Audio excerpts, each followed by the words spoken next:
তোমরা কি জানো আমাদের দেশে কিছু এক্সামসে ব্ল্যাঙ্ক পেপার সাবমিট করেও কিন্তু টপ করা যেতে পারে। খালি খাতা সাবমিট করে রেজাল্টে টপ না, এটা কোনো স্ক্যাম না, 100% লিগাল। একটু সারপ্রাইজ তো আজকের ভিডিওতে এটাই বুঝবো আমরা। Let's compare first past the post system versus proportional representation by single transferable vote system.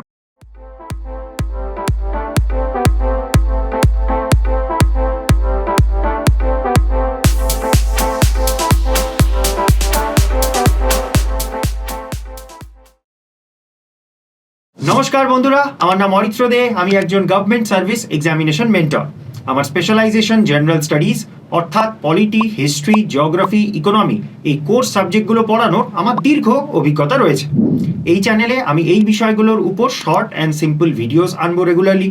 টপিকগুলো স্কুল এবং কলেজ লেভেল স্টুডেন্টসদের থেকে শুরু করে গভর্নমেন্ট জব এক্সামস যেমন WBCS, UPSC, SSC ইত্যাদি পরীক্ষাগুলোর প্রস্তুতিতে খুবই উপকারী হবে। কম সময়ে বেশি শেখো, এটাই আমাদের লক্ষ্য। Welcome to compare to clear series. এখানে আমরা পলিটি এবং কনস্টিটিউশন সাবজেক্টটা যে বিভিন্ন কনসেপ্টসগুলো রয়েছে সেগুলোকে একে অপরের সাথে তুলনা করে সহজ সরলভাবে বোঝার চেষ্টা করব। কারণ যখন আমরা করব কম্পেয়ার, তখনই তো হবে কনসেপ্টস ঝাঁ চকচকে ক্লিয়ার। আজকের ভিডিওতে আমরা আলোচনা করব ভোট করার এবং ভোট কাউন্ট করার দুটো মেথড যেটা ইন্ডিয়াতে স্পেসিফিক্যালি ফলো করা হয়। প্রথমটি হচ্ছে first past the post system অর্থাৎ প্রথম আগত প্রথম বিজয়ী পদ্ধতি, এবং দ্বিতীয়টি হচ্ছে proportional representation by single transferable vote system অর্থাৎ একক হস্তান্তরযোগ্য ভোটের মাধ্যমে আনুপাতিক প্রতিনিধিত্ব পদ্ধতি। ভিডিওটা অবশ্যই শেষ পর্যন্ত দেখবে ফর ফুল ক্ল্যারিটি, এবং ভিডিওর শেষে তোমাদের জন্য রয়েছে একটা আকর্ষণীয় উপহার। চলো শুরু করা যাক। প্রথমে আমরা এই দুটো সিস্টেমের একটা ব্রিফ ওভারভিউ নিয়ে নেব। শুরু করব first past the post system দিয়ে। ধরো একটা যে কোনো ইলেকশনে 4 জন প্রার্থী বা ক্যান্ডিডেট দাঁড়িয়েছেন। এদের মধ্যে থেকে একটা সিটের জন্য একজন উইনার হবেন আলটিমেটলি। সিম্পলিসিটির জন্য ধরে নিচ্ছি যে 100 জন ভোটার ভোট করছে এই ইলেকশনে। তো আমাদের হাইপোথেটিক্যাল এক্সাম্পলে একটা সিট যেটার জন্য 4 জন কন্টেস্টিং ক্যান্ডিডেটস এবং 100 জন ভোটার্স বা ইলেক্টার্সরা ভোট করছেন। এবার যদি ফার্স্ট পাস দ্য পোস্ট সিস্টেমে এই ইলেকশনটা হয়েছে, তাহলে ভোটার্স কন্টেস্টিং ক্যান্ডিডেটদের মধ্যে থেকে একজনকে সিলেক্ট করবে ওই একটা সিটের জন্য। ব্যালট পেপারে তার নামের পাশে স্টাম্প বসাবে বা EVM এ ভোট হলে তার নামের পাশের বাটনটা প্রেস করে তাকে ভোট দেবে। ভোটিং প্রসেসের শেষে কাউন্ট করে দেখা গেল যে 100 জন ভোটারের মধ্যে ধরো ক্যান্ডিডেট A কে ভোট দিয়েছে 25 জন, ক্যান্ডিডেট B কে ভোট দিয়েছে 55 জন, ক্যান্ডিডেট C কে ভোট দিয়েছে 15 জন এবং ক্যান্ডিডেট D কে ভোট দিয়েছে 5 জন। তো জিতলো কে? ফার্স্ট পাস দ্য পোস্ট সিস্টেমে যেই ক্যান্ডিডেট বাকি ক্যান্ডিডেটদের থেকে বেশি ভোট সিকিউর করে সেই ক্যান্ডিডেটই জেতে। তাহলে এই উদাহরণে ক্যান্ডিডেট B জিতলো কারণ সবচেয়ে বেশি ভোট পেয়েছেন বাকিদের তুলনায়। আরেকটা কেস দেখা যাক। 4 জন ক্যান্ডিডেটদের মধ্যে ভোট ডিস্ট্রিবিউশন ধরো এরকম হলো যে ক্যান্ডিডেট A পেয়েছে 15টা ভোট, ক্যান্ডিডেট B পেয়েছে 40টা ভোট, ক্যান্ডিডেট C পেয়েছে 25টা ভোট এবং ক্যান্ডিডেট D পেয়েছে 20টা ভোট। তো এবারে জিতলো কে? অফকোর্স ক্যান্ডিডেট B জিতলো, কারণ এবারও বাকিদের থেকে লিড করছে। এটাই first past the post system বা প্রথম আগত প্রথম বিজয়ী পদ্ধতি। কিন্তু দেখো কেস 2তে বেশিরভাগ ভোটার্স অর্থাৎ 60% ইলেক্টার্স কিন্তু ক্যান্ডিডেট B কে ভোটই দেয়নি। জাস্ট বাকিদের থেকে বেশি ভোট পেয়েছে বলে ক্যান্ডিডেট B জিতলো। তার মানে মেজরিটি ভোটার্সরা কিন্তু ক্যান্ডিডেট B কে সমর্থন করেইনি। ইভেন একটা ভোট বেশি পেলেও কিন্তু জিতে যেত। ফার্স্ট পাস দ্য পোস্ট সিস্টেমে যে ভোটে লিড করবে সেই জিতবে। সিম্পল, সে যত ভোটেই লিড করুক না কেন। আচ্ছা, যদি এমন হতো যে হাইয়েস্ট দুজনেই সেম ভোট পেয়েছে, তাহলে সিট তো একটাই আছে, কে জিতবে তাহলে? দেখো এই এক্সাম্পলে সিম্পলিসিটির জন্য মাত্র 4 জন ক্যান্ডিডেট এবং 100 জন ভোটার্স ধরা হয়েছে। অ্যাকচুয়ালি এর থেকে অনেক বেশি ক্যান্ডিডেট কন্টেস্ট করে এবং প্রচুর ভোটার্স থাকে, তাই সেম নাম্বার অফ ভোট পাওয়া একাধিক জনের জন্য প্র্যাকটিক্যালি ইম্পসিবল। থিওরিটিক্যালি তাও যদি ধরে নিচ্ছি যে 2 জন হাইয়েস্ট ভোট পেয়ে গেল, তাহলে ভোট ক্যান্সেল হয়ে রি-ইলেকশন হবে। নেক্সট আমরা proportional representation by single transferable vote সিস্টেমটা বুঝবো। এই সিস্টেমটা অ্যাকচুয়ালি দুটো সিস্টেমের কম্বিনেশন। প্রথমটি হচ্ছে প্রপোর্শনাল রিপ্রেজেন্টেশন এবং দ্বিতীয়টি হচ্ছে সিঙ্গেল ট্রান্সফারেবল ভোট। আমাদের আগের এক্সাম্পলে যদি পিওরলি প্রপোর্শনাল রিপ্রেজেন্টেশন সিস্টেম বা প্রতিনিধিত্ব পদ্ধতি ফলো করা হতো, তাহলে কিন্তু এই 4 জন ক্যান্ডিডেটের মধ্যে 4 জনকেই উইনার মানা হতো। প্রপোর্শনাল রিপ্রেজেন্টেশন নামটার মানেই সমানুপাতিক প্রতিনিধিত্ব, অর্থাৎ ক্যান্ডিডেটরা যেই প্রপোর্শনে ভোট পাবে সেই হিসাবে তারা আইন পরিষদ বা সরকারে প্রতিনিধিত্ব পাবে। জিতবে সবাই যারা যারা ভোট তুলতে পেরেছে, কিন্তু ইলেক্ট হয়ে যাওয়ার পর লেজিসলেচার বা গভর্নমেন্টে তাদের ডিসিশনের ওয়েটেজ তাদের ভোট পার্সেন্টেজ অনুযায়ী ডিসাইড হয়। মানে ক্যান্ডিডেট এর ডিসিশনের ওয়েটেজ 25% ভোট শেয়ার যেটা পেয়েছেন উনি, অমনি ক্যান্ডিডেট বি এর 55% তার ভোট শেয়ার অনুযায়ী এরকম। কিন্তু আমাদের দেশে শুধু প্রপোর্শনাল রিপ্রেজেন্টেশন সিস্টেম কোনো ক্ষেত্রেই ফলো করা হয় না। যেটা ফলো করা হয় সেটা হচ্ছে প্রপোর্শনাল রিপ্রেজেন্টেশনের সাথে সিঙ্গেল ট্রান্সফারেবল ভোট, এবং পুরোটাকে বাংলায় বলে একক হস্তান্তরযোগ্য ভোটের মাধ্যমে আনুপাতিক প্রতিনিধিত্ব পদ্ধতি। প্রপোর্শনাল রিপ্রেজেন্টেশনে মাল্টিপল উইনার্স হয়, তবে proportional representation by single transferable ভোটে একজনকেই উইনার ডিক্লেয়ার করা হয়। কিভাবে? চলো সেটা আমরা এবার বুঝবো। Proportional representation by single transferable ভোটে ভোটিংটা ব্যালট পেপারেই হয়, ইভিএম ইউজ করা হয় না। আর এখানে ভোটার্সরা একজনকে সরাসরি সিলেক্ট করে না ফার্স্ট পাস দ্য পোস্ট সিস্টেমের মতো, তার বদলে তারা প্রেফারেন্স দেয় ক্যান্ডিডেটের নামের পাশে। কোনো ক্যান্ডিডেটের নামের পাশে 1 লিখলে সে তার ফার্স্ট প্রেফারেন্স, 2 লিখলে সে তার সেকেন্ড প্রেফারেন্স, এভাবে ভোট হয়। যতজন ক্যান্ডিডেট ইলেকশন কন্টেস্ট করছে অতগুলো প্রেফারেন্স দিতে পারবে ভোটার্সরা। এবারে ইলেকশন প্রসেসের শেষে যখন ভোট কাউন্টিং হয়, ফার্স্ট রাউন্ডে শুধু ফার্স্ট প্রেফারেন্স ভোটগুলোই কাউন্ট করা হবে, যেটার জন্য একটা certain margin of votes cross করতে হয়, যেখানে বেসিক্যালি 50%-এর বেশি ভোট তুলতে হবে। ধরো এবারে ভোট কাউন্ট করার পর দেখা গেল যে এই 4 জন ক্যান্ডিডেট এইভাবে ফার্স্ট প্রেফারেন্স ভোট পেয়েছে। আগের এক্সাম্পলটাই, ক্যান্ডিডেট এ ধরো 25টা ফার্স্ট প্রেফারেন্স ভোট পেয়েছে, ক্যান্ডিডেট বি 55টা, ক্যান্ডিডেট সি 15টা এবং ক্যান্ডিডেট ডি 5টা ফার্স্ট প্রেফারেন্স ভোট পেয়েছে। ক্যান্ডিডেট বি যদি এরম ফার্স্ট রাউন্ডে 50%-এর বেশি ভোট ওঠাতে পারে তাহলে বাস সে জিতে গেল স্ট্রেট ফরওয়ার্ড। তবে যদি ফার্স্ট রাউন্ড কাউন্টিং এর পর কোনো ক্যান্ডিডেটই 50% মার্জিন ক্রস করতে পারলো না, তাহলে ট্রান্সফার অফ ভোটের প্রসেস শুরু হবে। সেটা কি? নেক্সট রাউন্ড অফ কাউন্টিং শুরু হবে এবার একের পর এক, যতক্ষণ না একজন ক্যান্ডিডেট গড়ে 50%-এর বেশি ভোট তুলতে পারছে। তো এবার second round of vote counting হবে। ফার্স্ট রাউন্ডে যেই ক্যান্ডিডেটটা সবচেয়ে কম ফার্স্ট প্রেফারেন্স ভোট পেয়েছিল, এই ক্ষেত্রে ক্যান্ডিডেট এ 15টা ফার্স্ট প্রেফারেন্স ভোট পেয়েছিল, তাই তাকে এই রেস থেকে এলিমিনেট করে দেওয়া হবে এবং তাকে যারা ফার্স্ট প্রেফারেন্স ভোট দিয়েছিল সেই ভোটারদের সেকেন্ড প্রেফারেন্স ভোটগুলো দেখা হবে কাদের দিয়েছে। যারা ক্যান্ডিডেট এ কে ফার্স্ট প্রেফারেন্স ভোট দিয়েছিল তারা নিশ্চয়ই তাদের সেকেন্ড প্রেফারেন্স ভোটগুলো বাকি 3 জন ক্যান্ডিডেটদের মধ্যে কাউকে দিয়েছিল। ধরো ওই 15 জনের মধ্যে 2 জন তাদের সেকেন্ড প্রেফারেন্সে রেখেছিল ক্যান্ডিডেট বি কে, 10 জন ক্যান্ডিডেট সি কে আর 3 জন ক্যান্ডিডেট ডি কে। এই সেকেন্ড প্রেফারেন্স ভোটগুলো রেসপেক্টিভ ক্যান্ডিডেটদের ওভারঅল ভোট কাউন্টের সাথে অ্যাড হয়ে যাবে। তবে দেখো সেকেন্ড রাউন্ডের পরেও কিন্তু কেউ 50% ভোট মার্জিন ক্রস করতে পারলো না, তাই এবার third round of vote counting শুরু হবে। প্রথমেই আগের রাউন্ডের পর যে সবচেয়ে কম ভোট পেয়েছিল অর্থাৎ ক্যান্ডিডেট ডি, সে এলিমিনেট হয়ে যাবে রেস থেকে বাদ, এবং তাকে যেই 20 জন ফার্স্ট প্রেফারেন্স ভোট দিয়েছিল তাদের থার্ড প্রেফারেন্স ভোট দেখা হবে। ধরো 20 জনের মধ্যে ক্যান্ডিডেট বি কে থার্ড প্রেফারেন্স ভোট দিয়েছে 2 জন ভোটার্স, ক্যান্ডিডেট সি কে 17 জন ভোটার্স আর একজন দিয়েছিল ক্যান্ডিডেট এ কে। তবে ক্যান্ডিডেট এ অলরেডি রেস থেকে এলিমিনেটেড, তাই তার ভোটস আর কাউন্ট করা হবে না। তো থার্ড রাউন্ডের শেষে টোটাল ভোট কাউন্ট গিয়ে দাঁড়াচ্ছে ক্যান্ডিডেট বি এর 44 আর ক্যান্ডিডেট সি এর 52। সো ফাইনালি একজন 50% মার্জিন অফ ভোটস ক্রস করলো এবং ক্যান্ডিডেট সি তাহলে আলটিমেট উইনার হলো। তো এটাই হচ্ছে proportional representation by single transferable vote system বা একক হস্তান্তরযোগ্য ভোটের মাধ্যমে আনুপাতিক প্রতিনিধিত্ব পদ্ধতি। এবারে in case last round of counting এর পরেও কেউ 50%-এর বেশি ভোট তুলতে পারলো না, তাহলে রি ইলেকশন হবে, পুনরায় ভোটিং প্রসেস করা হবে। তবে এটা হওয়ার চান্স খুবই কম। দেখো এই টাইপের ইলেকশনে পার্টি ভিত্তিক ভোট হয়, ইউজুয়ালি 2 জন ক্যান্ডিডেট লিডে থাকে, একজন রুলিং পার্টি সাপোর্টেড ক্যান্ডিডেট আরেকজন অপোজিশন পার্টির সাপোর্টেড ক্যান্ডিডেট। বাকিরা ইউজুয়ালি বেশি ফার্স্ট প্রেফারেন্স ভোট পায়ও না। তো এটাই ছিল first past the post system এবং proportional representation by single transferable vote সিস্টেমের ওভারভিউ। এবার আমরা কম্পেয়ার করে আরও ডিটেলসে এই দুটো সিস্টেম সম্পর্কে জেনে নেব। First past the post system এবং proportional representation by single transferable vote সিস্টেমকে আমরা এই 12টা পয়েন্টের উপর কম্পেয়ার করব আজকে। তোমরা একবার ভিডিওটা পজ করে এই পয়েন্টগুলোর উপরে চোখ বুলিয়ে নাও।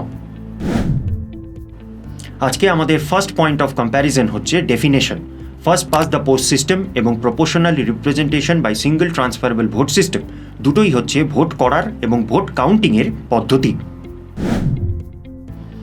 আমাদের দ্বিতীয় পয়েন্ট অফ কম্প্যারিজন হচ্ছে মেথড অফ ভোটিং। ইলেক্টার্স বা ভোটার্সরা কিভাবে ভোট করে এই দুটো প্রসেসে সেটা আমরা দেখে নেব। ফার্স্ট পাস দ্য পোস্ট সিস্টেমে ক্যান্ডিডেটদের তালিকার মধ্যে থেকে প্রত্যেকজন ভোটার তাদের পছন্দ অনুযায়ী একজনকে সিলেক্ট করে বা ভোট দেয়। যেখানে proportional representation by single transferable vote সিস্টেমে ভোটাররা ক্যান্ডিডেটদের তালিকাতে র্যাঙ্কিং দেয় তাদের প্রেফারেন্স অনুযায়ী, নাম্বারস অ্যাসাইন করে প্রেফারেন্স অনুযায়ী। যতজন কন্টেস্টিং ক্যান্ডিডেট বা প্রার্থী রয়েছেন ততগুলো প্রেফারেন্স দিতে পারে ভোটার্সরা। এই জন্য অনেক সময় এটাকে প্রেফারেন্সিয়াল ভোটিং সিস্টেমও বলা হয়। সো ইন সামারি, এফপিটিপি সিস্টেমে একটাই প্রেফারেন্স, যেখানে পিআরএস টিভি সিস্টেমে মাল্টিপল প্রেফারেন্সেস। তবে ভোট কিন্তু দুটো সিস্টেমেই একটাই ধরা হয়। আমাদের নেক্সট পয়েন্ট অফ কম্প্যারিজন হচ্ছে number of votes and preference of voters. আগের পয়েন্টটার সাথেই রিলেটেড এটা। কতগুলো ভোট এবং কতগুলো প্রেফারেন্স দিতে পারে ভোটার্সরা সেটা আমরা দেখে নেব। ফার্স্ট পাস দ্য পোস্ট সিস্টেমে একটাই ভোট এবং একটাই প্রেফারেন্স দিতে পারে ভোটার্সরা। যেখানে পিআরএস টিভি সিস্টেমেও একটাই ভোট কিন্তু মাল্টিপল প্রেফারেন্স দিতে পারে ভোটার্সরা। কতগুলো প্রেফারেন্স দিতে পারবে? ম্যাক্সিমাম যতজন ক্যান্ডিডেট ইলেকশন কন্টেস্ট করছে, অর্থাৎ নামের যে লিস্টে যতজনের নাম আছে অতগুলো প্রেফারেন্স দিতে পারবে। সো ইন সামারি, এফপিটিপি সিস্টেমে সিঙ্গল ভোট এবং সিঙ্গল প্রেফারেন্স। পিআরএস টিভি সিস্টেমেও সিঙ্গল ভোট কিন্তু মাল্টিপল প্রেফারেন্সেস। আমাদের 4 নম্বর পয়েন্ট অফ কম্প্যারিজন হচ্ছে উইনিং মেজরিটি। কেমন টাইপের মেজরিটি লাগে ইলেকশন জেতার জন্য? দুটো টাইপের মেজরিটি হয় যেটা ইলেকশন জেতার জন্য লাগে। একটা হচ্ছে রিলেটিভ মেজরিটি এবং আরেকটা হচ্ছে অ্যাবসলিউট মেজরিটি। এর আগে আমরা একটা ভিডিওতে ইন্ডিয়াতে ইউজ হওয়া সমস্ত রকম মেজরিটিস ডিটেলসে আলোচনা করেছিলাম। দেখেছিলাম কি কি টাইপের মেজরিটিস হয় এবং কোথায় কোথায় সেগুলো ইউজ করা হয়। এই ভিডিওটা দেখলে পরে অ্যাট এ গ্লান্স সমস্ত রকম মেজরিটিগুলো বুঝে যাবে, ইনক্লুডিং এই রিলেটিভ এবং অ্যাবসলিউট মেজরিটি। ভিডিওটার লিঙ্ক নিচে ডেসক্রিপশনে দেওয়া থাকবে। এই ভিডিওটা কমপ্লিট করার পর ওটা দেখে নিও আর নিজেদের নোটস বানিয়ে নিও। এফপিটিপি সিস্টেমে উইনার ডিক্লেয়ার করার জন্য ব্যবহার হয় রিলেটিভ মেজরিটি, অর্থাৎ যেই ক্যান্ডিডেট সবচেয়ে বেশি ভোট পাবে বাকি ক্যান্ডিডেটদের তুলনায় সেই জিতে যাবে। বাকিদের থেকে ইভেন একটা ভোটও যদি বেশি পায় তাহলে জিতে যাবে। যেখানে পিআরএস টিভি সিস্টেমে উইনার ডিক্লেয়ার হয় অ্যাবসলিউট মেজরিটির মাধ্যমে, অর্থাৎ টোটাল ভ্যালিড ভোটসে 50%-এর বেশি তুলতে হয় জেতার জন্যে। এখানে ইলেকটোরাল কোটা থাকে যেটা ক্রস করতে হবে জেতার জন্যে যে কোনো ক্যান্ডিডেটকে। তো এফপিটিপি সিস্টেমে রিলেটিভ মেজরিটিতে যেতে, যেখানে পিআরএস টিভি সিস্টেমে অ্যাবসলিউট মেজরিটি লাগে জেতবার জন্য। আমাদের নেক্সট পয়েন্ট অফ কম্প্যারিজন হচ্ছে percentage of votes versus percentage of seats. Percentage of votes বলতে বোঝায় যতগুলো ভোট পড়ল তার মধ্যে কত শতাংশ ভাগ বা শেয়ার তুলতে হয় ক্যান্ডিডেটদের জেতার জন্য। আর পার্সেন্টেজ অফ সিটস বলতে লেজিসলেচারে কোন পার্টি কতগুলো সিট ক্যাপচার করতে পারল। এফপিটিপি সিস্টেমে total percentage of vote 1 is not equal to total percentage of seats 1। এটার এক্সাম্পল যদি দেখা যায় তাহলে 1984 সালের নির্বাচনে কংগ্রেস পার্টি টোটাল ভোটসের 48% পেয়েছিল, কিন্তু লোকসভায় সিট শেয়ার পেয়েছিল অ্যাবাউট 80%। তেমনই 2014 সালের ইলেকশনে এনডিএ 38.5% ভোট শেয়ার পেয়ে অ্যাবাউট 62% সিট ক্যাপচার করে। এফপিটিপি সিস্টেমে ভোট শেয়ার এবং সিট শেয়ারের মধ্যে এরকম অসামঞ্জস্যতা দেখা যায়। পিআরএস টিভি সিস্টেমে এখানে যে জিতবে তাকে 50%-এর বেশি ভোট শেয়ার তুলতে হবে এবং লেজিসলেচার বা গভর্নমেন্টেও তার পার্টি অতগুলো সিটই পাবে।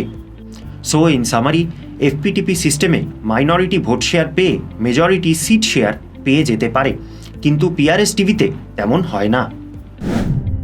এখনো পর্যন্ত পলিটি পড়ার এই কম্প্যারেটিভ ফরম্যাটটা যদি তোমাদের ইন্টারেস্টিং লাগছে তাহলে অবশ্যই নিচে লাইক বাটনটা প্রেস করে দাও। বন্ধুদের সাথে শেয়ারও করতে পারো যাতে এই ভিডিওটা ম্যাক্সিমাম স্টুডেন্টসদের কাছে পৌঁছে যায়। চ্যানেলটাকে সাবস্ক্রাইব করে রাখো। তোমাদের সাপোর্ট এবং এনকারেজমেন্টই আমাকে মোটিভেট করে এরকম কন্টেন্ট নিয়ে আসতে অনবরত। চলো এবার কন্টিনিউ করা যাক। আমাদের নেক্সট পয়েন্ট অফ কম্প্যারিজন হচ্ছে হু টু ভোট ফর, অর্থাৎ ভোটাররা কাদের ভোট দেয় এক্স্যাক্টলি। দুটো টাইপের হয়, ক্যান্ডিডেট দেখে ভোট অথবা পার্টি বেসিসে ভোট। এপিটিপি সিস্টেমে ভোটার্সরা এখানে ইউজুয়ালি ক্যান্ডিডেটদের দেখে ভোট দেয়। হ্যাঁ, তাদের পার্টি কনসিডার করেও দিতে পারে, কিন্তু ক্যান্ডিডেটরাও ইম্পর্টেন্ট কনসিডারেশন হয় ভোটার্সদের জন্যে।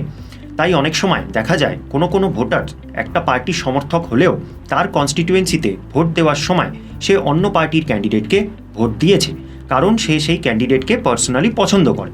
ইভেন এখানে তাই ইন্ডিপেন্ডেন্ট বা নির্দলীয় ক্যান্ডিডেটরাও যেতে অনেক সময়, কারণ সেই পার্টিকুলার ক্যান্ডিডেট হয়তো নিজের এলাকায় খুবই পরিচিত। যেখানে পিআরএস টিভি সিস্টেমে এখানে মেইনলি পার্টি ভিত্তিক ভোটিং হয়।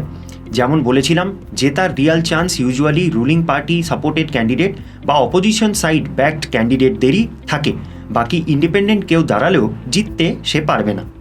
সো ইন সামারি, এফপিটিপিতে মেইনলি ক্যান্ডিডেট দেখে ভোট করা হয়, আর পিআরএস টিভিতে মেইনলি পার্টি বেসিসে ভোট করে ভোটার্সরা।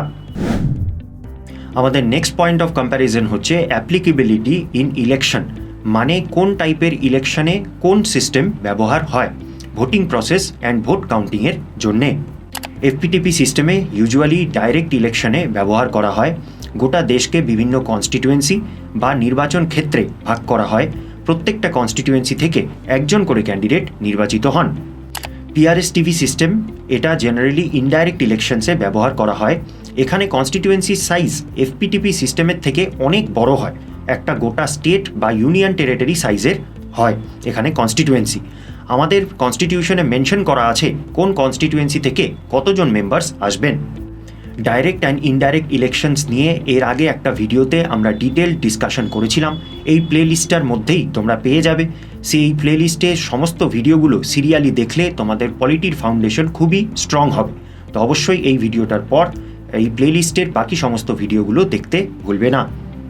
সো সারমর্ম হচ্ছে, এফপিটিপি সিস্টেম ডিরেক্ট ইলেকশনসে ব্যবহার হয়, আর পিআরএস টিভি সিস্টেম ইনডিরেক্ট ইলেকশনসে ব্যবহৃত হয়।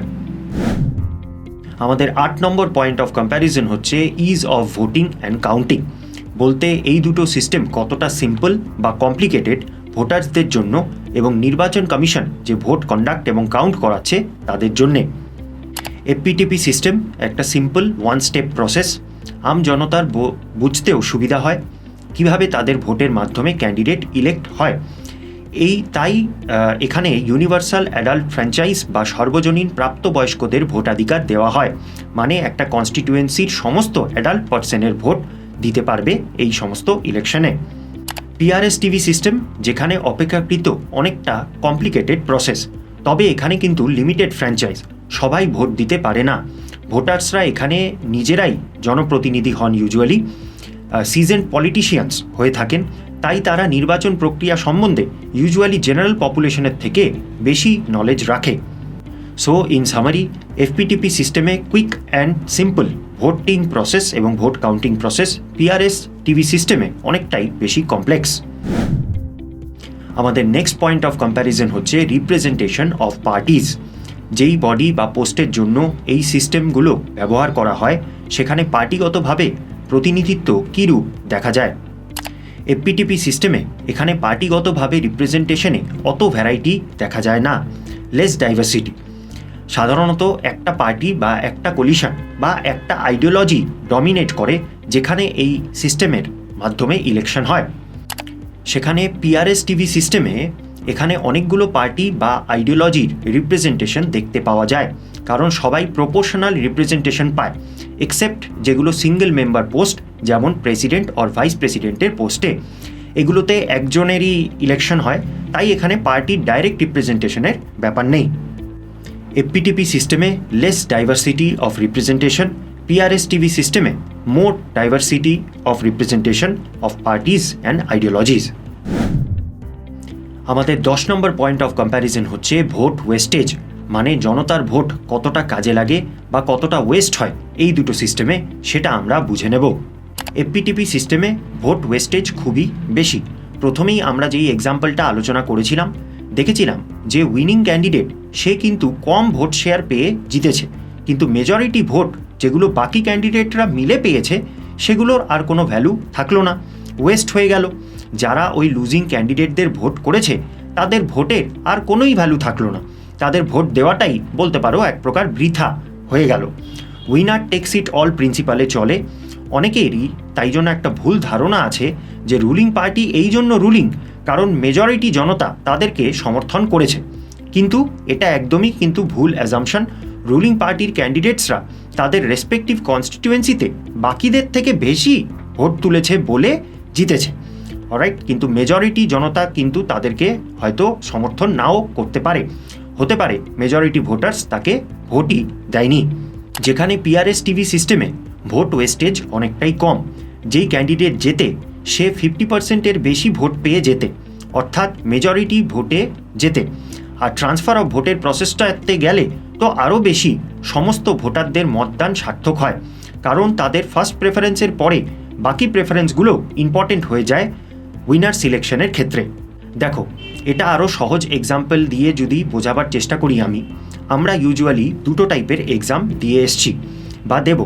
একটা হচ্ছে যেমন স্কুল বা কলেজ লেভেলের এক্সাম, যেখানে পাস করতে একটা নির্দিষ্ট মার্জিন অফ মার্কস ক্রস করতে হয়, অ্যাপ্রক্সিমেটলি 40%-এর বেশি নাম্বার তুলতে হবে পাস করার জন্য। পিআরএস টিভি সিস্টেমে ওরকমই একটা মার্জিন অফ ভোটস ক্রস করতে হয়, এখানে 50% ভোট শেয়ার তুলতে হবে।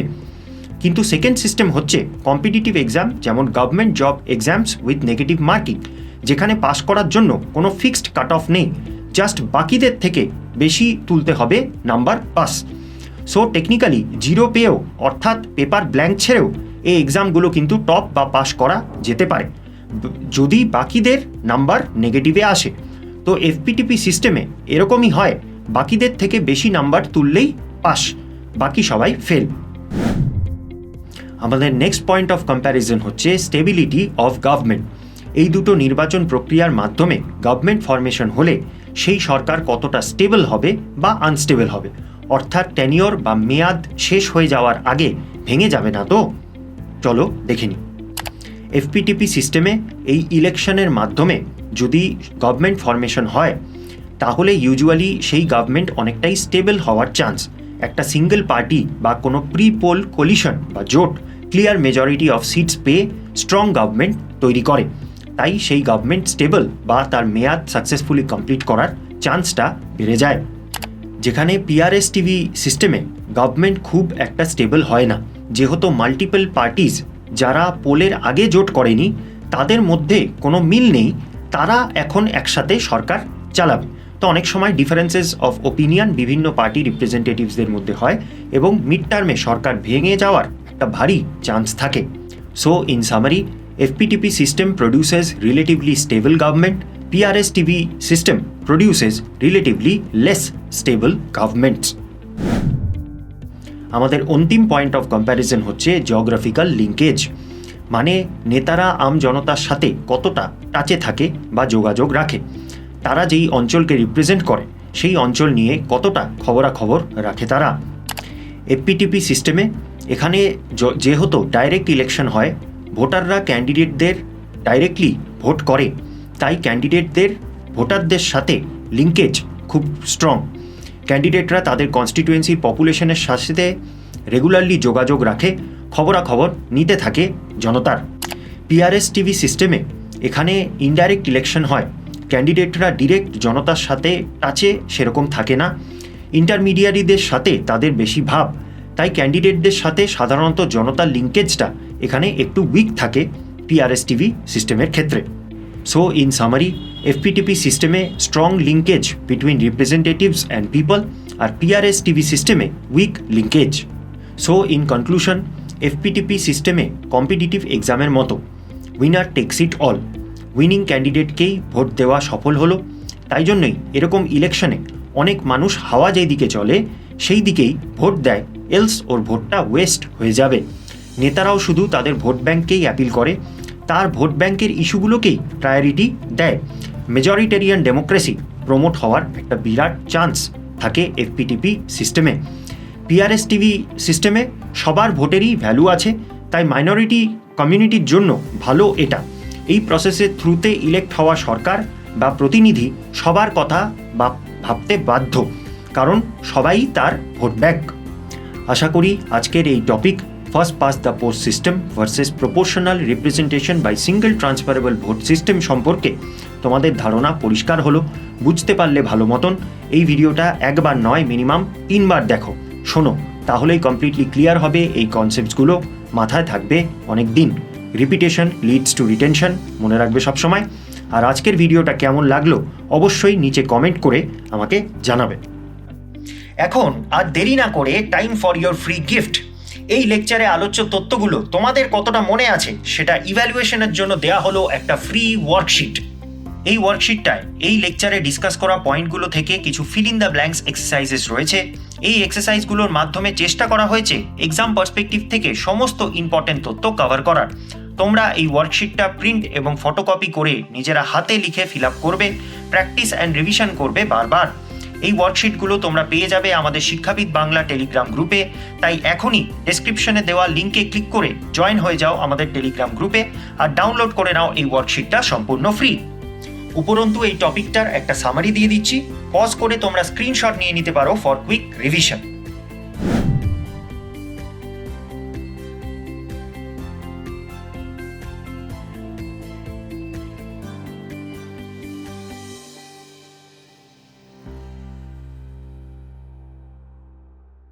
তো বন্ধুরা, দেখা হচ্ছে তাহলে নেক্সট ভিডিওতে। চ্যানেলটাকে সাবস্ক্রাইব করে রাখো, এরকম কন্টেন্ট আমি আরো আনতে থাকবো এভরি উইক।